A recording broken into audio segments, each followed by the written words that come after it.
பொதுக்காலம்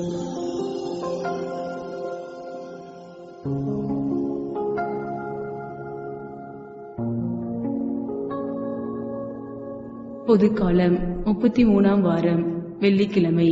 முதல் வாசகம் திருத்தூதர் யோவான் எழுதிய திருவெளிப்பாட்டிலிருந்து வாசகம்.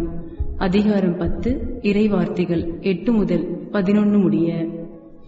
சகோதர சகோதரிகளே, விண்ணகத்திலிருந்து நான் கேட்ட குரல் என்னிடம் மீண்டும் பேசி, கடலின் மீதும் நிலத்தின் மீதும் நிற்கின்ற வானதூதரின் கையில் உள்ள பிரிக்கப்பட்ட சுருளேட்டை நீ போய் வாங்கிக்கொள் என்றது. நானும் அந்த வானதூதரிடம் சென்று அந்த சிற்றேட்டை என்னிடம் தரும்படி கேட்டேன்.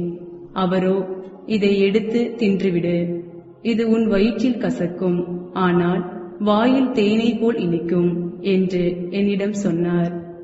உடனே வானதூதரின் கையிலிருந்து அந்த சிற்றேட்டை எடுத்து தின்றேன். அது என் வாயில் தேனை போல் இனித்தது, ஆனால் அதை தின்றபோது என் வயிற்றில் கசந்தது. பல்வேறு மக்களினத்தார், நாட்டினர், மொழியினர், மன்னர் பற்றி நீ மீண்டும் இறைவாக்குரைக்க வேண்டும் என்று எனக்கு சொல்லப்பட்டது. இது ஆண்டவர் வழங்கும் அருள்வாக்கு. இறைவா, உமக்கு நன்றி. நற்செய்தி வாசகம். லூக்கா எழுதிய நற்செய்தியிலிருந்து வாசகம். அதிகாரம் 19, இறைவசனங்கள் 45 முதல் 48 வரை. அக்காலத்தில் இயேசு கோயிலுக்குள் சென்று அங்கு விற்பனை செய்து கொண்டிருந்தோரை வெளியே துரத்த தொடங்கினார். அவர்களிடம், என் இல்லம் இறைவேண்டலின் வீடு என்று மறைநூலில் எழுதியுள்ளதே, ஆனால் நீங்கள் இதை கள்வர் குகையாக்கினீர்கள் என்று கூறினார். இயேசு ஒவ்வொரு நாளும் கோவிலில் கற்பித்து வந்தார். தலைமை குருக்களும் மறைநூல் அறிஞர்களும் மக்களின் தலைவர்களும் அவரை ஒழித்துவிட வழி தேடினார்கள். ஆனால் என்ன செய்வது என்று யாருக்கும் தெரியவில்லை. ஏனென்றால் மக்கள் அனைவரும் அவர் போதனையை கேட்டு அவரையே பற்றி கொண்டிருந்தனர். இது கிறிஸ்து வழங்கும் நற்செய்தி. கிறிஸ்துவே, உமக்கு புகழ்.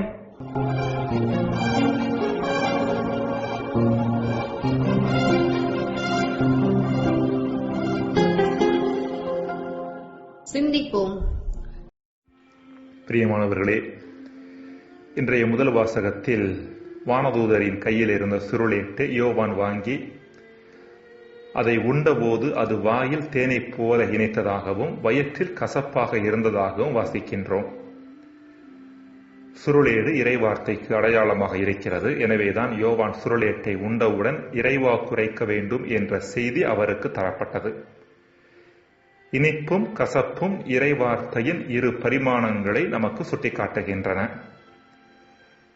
இனிப்பு என்பது இறைவார்த்தையின் ஆறுதல் அளிக்கும் பரிமாணத்திற்கு அடையாளமாகவும், கசப்பு என்பது இறைவார்த்தையின் நம்மையே சவாலுக்கு உட்படுத்தி நம்மை தூய்மைப்படுத்திக் கொள்ள அழைப்பு விடுக்கும் பரிமாணத்திற்கு அடையாளமாகவும் இருக்கின்றன. இறைமகன் இயேசுவின் வாழ்வை நோக்கும் போது நாம் இதை கண்டுகொள்கிறோம். தன்னை தேடி வந்தவர்களுக்கு இறைவார்த்தையின் ஆறுதல் அளிக்கும் பரிமாணத்தை அவர் வெளிப்படுத்தினார். பல்வேறுபட்ட புதுமைகள் செய்து அவர்களது உடல் நோய்களை போக்கினார். கடவுளது மன்னிப்பை வெளிப்படுத்தி கடவுளது அன்பு எப்படிப்பட்டது என்பதை சுவைக்கச் செய்தார். அப்பத்தை பலுகி பலரும் உண்ணச் செய்து கடவுளின் தாராள மனதை வெளிப்படுத்தினார். இப்படிப்பட்ட ஆறுதல் அளிக்கும் பரிமாணத்தால் ஈர்க்கப்பட்டு அவரோடு உடன் பயணிக்க ஆரம்பித்தவர்களுக்கு இறைவார்த்தையின் அடுத்த பரிமாணத்தை வெளிப்படுத்த அவர் ஆரம்பித்தார். சுயத்திற்கும் அகந்தைக்கும் பற்றுக்கும் சாக வேண்டும் என்பதை சுட்டிக்காட்டினார். தன் வாழ்வை இழப்பவர்தான் வாழ்வை கண்டுகொள்ள முடியும் என்றார். துன்பத்திற்கு தயாராக இருப்பவர்கள்தான் கடவுளின் உண்மை சீடராக இருக்க முடியும் என்றார். யாரெல்லாம் துன்பத்திலும் வேதனையிலும் உழன்று கண்ணீரும் கம்பலையுமாக வாழ்ந்தார்களோ அவர்களுக்கு எல்லாம் இறைவார்த்தையின் இனிப்பு பரிமாணத்தை, அதாவது ஆறுதலை இயேசு வழங்கினார்.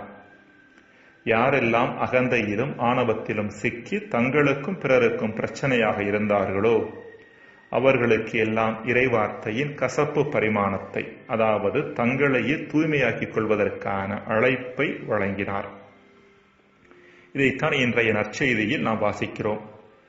இறைவேண்டலின் வீடாக இருக்க வேண்டிய எருசலேம் ஆலயத்தை தலைமை குருக்களும் மறைநூல் அறிஞர்களும் தங்களின் சுய லாபத்திற்காக கள்வர்கள் குகையாக்கி இருந்தனர். இங்கு இயேசு எருசலேம் ஆலயத்தை தூய்மைப்படுத்தியது தலைமை குருக்களும் மறைநூல் அறிஞர்களும் மக்களின் தலைவர்களும் தங்களையே தூய்மையாக்கிக் கொள்வதற்கான அழைப்பே அன்றி வேறில்லை. அன்புக்குரியவர்களே, அன்றும் சரி இன்றும் சரி இறைவார்த்தையின் ஆறுதல் அளிக்கும் பரிமாணத்திற்கு ஆம் என்று சொல்ல தயாராக இருக்கும் மனிதர்கள் அதன் தூய்மைப்படுத்தும் பரிமாணத்திற்கு இல்லை என்று சொல்லிவிடுகிறார்கள். சீடர்களாக இருந்தாலும் சரி, தலைமை குருக்களாக இருந்தாலும் சரி, ஏன் நாமாக இருந்தாலும் சரி, இறைவன் நமக்கு ஆறுதல் தரும்போது அவரை தேடி ஓடுகிறோம்.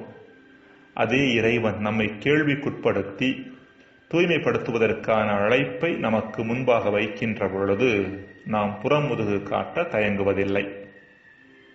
ஒரு மருத்துவரிடம் போகின்ற பொழுது மருந்து கசப்பாக இருக்கிறதே என்று நாம் அதை தூக்கி எறிந்து விடுவதில்லை. காரணம், உடல் நோயிலிருந்து வெளிவர வேண்டும் என்ற ஆசை நமக்கு உண்டு. நமது அக நோயிலிருந்தும் நாம் வெளிவர வேண்டும் என்று விரும்புவோம், ஆசைப்படுவோம். அப்பொழுது இறைவார்த்தையின் கசப்பு பரிமாணத்தை நாம் இருகரம் நீட்டி வரவேற்க ஆரம்பிப்போம்.